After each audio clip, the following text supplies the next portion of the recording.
Medical കോളേജുകളിലെ ശസ്ത്രക്രിയാ ഉപകരണങ്ങൾ വിതരണം ചെയ്ത കമ്പനികൾക്ക് മുഴുവൻ തുകയും നൽകാതെ സംസ്ഥാന സർക്കാർ. വിതരണ കമ്പനികൾക്ക് പകുതിയോളം രൂപ പോലും ഇനിയും നൽകിയിട്ടില്ല. 159 കോടി രൂപയിൽ 40 കോടി രൂപയാണ് നൽകിയത്. ബാക്കി തുക ഉടനടി നൽകുമെന്നാണ് പറയുന്നത്. മുഴുവൻ തുകയും ലഭിക്കാത്തതിനാൽ വിതരണക്കാരും പ്രതിസന്ധിയിലാണ്.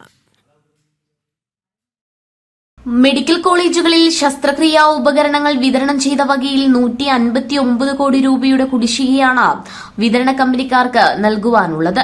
കോടികളുടെ കുടിശ്ശികയുള്ളതിനാൽ വിതരണ കമ്പനികൾ ശസ്ത്രക്രിയാ ഉപകരണങ്ങൾ എത്തിച്ചു നൽകുന്നത് നിർത്തിയിരുന്നു.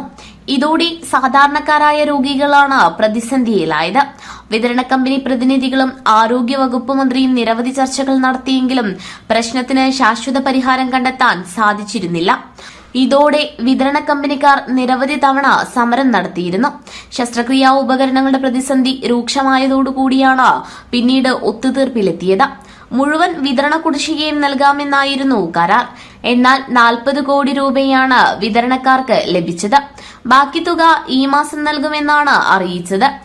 ആരോഗ്യരംഗത്ത് വമ്പൻ നേട്ടങ്ങൾ സ്വന്തമാക്കിയെന്ന പിണറായി സർക്കാർ അവകാശപ്പെടുമ്പോഴാണ് ഈ ദുരവസ്ഥ. ഈ മാസവും പ്രശ്നത്തിന് പരിഹാരമുണ്ടായില്ലെങ്കിൽ തുടർ സമര പരിപാടികൾ ആസൂത്രണം ചെയ്യാനുള്ള തീരുമാനത്തിലാണ് കരാർ കമ്പനികൾ. ജനം, തിരുവനന്തപുരം.